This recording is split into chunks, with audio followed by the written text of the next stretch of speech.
Your article from Fort Apache, Iraq, this quote blew my mind almost more than the Rules Committee one. I would visit Congress and learn from several congressional aides that there was no way for even a U.S. congressman to find a budget where these programs exist, meaning the programs that are in Iraq.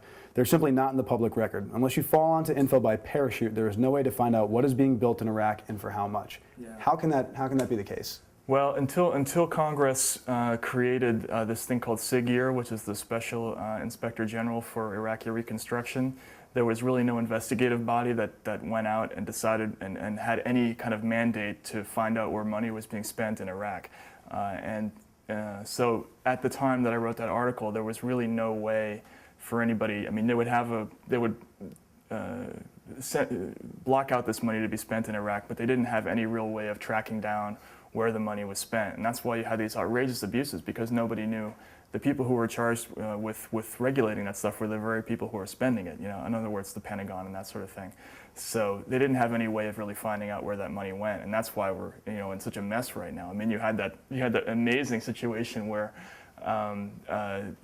we sent over $12 billion in cash on C-130 airplanes to Paul Bremer at the middle of the war, and now $8.5 billion of that stuff is missing. I mean, it's just gone, I mean, and that sounds like something that would happen in a third world country where you would just send truckloads of cash into a war zone and ask them to behave responsibly with it. Yeah, right. Of course that money is going to disappear, and we just didn't have any way of finding out what happened with that stuff. And now people are getting wise to it and they're checking it out. So I mean, there have been things installed that have sort of. Yeah, some. Yes. Right. I mean, this Inspector General, this agency, it has auditors, that has a staff of people that goes around and checks out what's going on in Iraq, but their staff is limited, and Iraq is a big country. It's also not easy to get around. I mean, there's certain logistical problems with getting blown up and that sort of thing. Sure. So it's not easy to track down actually what happened to money over there, and that's why these guys can operate with such impunity, because they know that if they ask the base commander to distribute $100,000 for this or $1 million for that, the likelihood is that no one's ever going to ask what happened to that money or what happened to that project.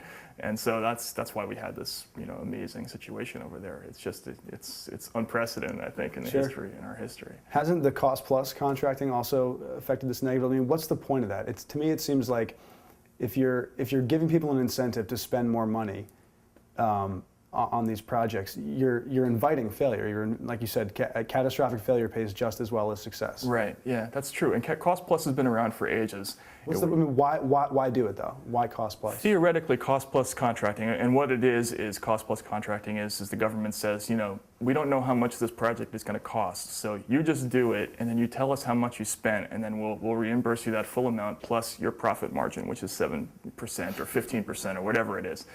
Now, theoretically, if you're in a place where the environment is unstable, where a lot of the variables and that you're trying to account for in your budgetary process are unknown, and typically this is in a faraway place. Like, for instance, when I lived in Russia, I knew a lot of people who did cost-plus contracting in places like Kazakhstan, for USAID and that sort of thing. They would do propaganda campaigns, about privatization and capitalism, and they would run up these huge bills and then get reimbursed for that.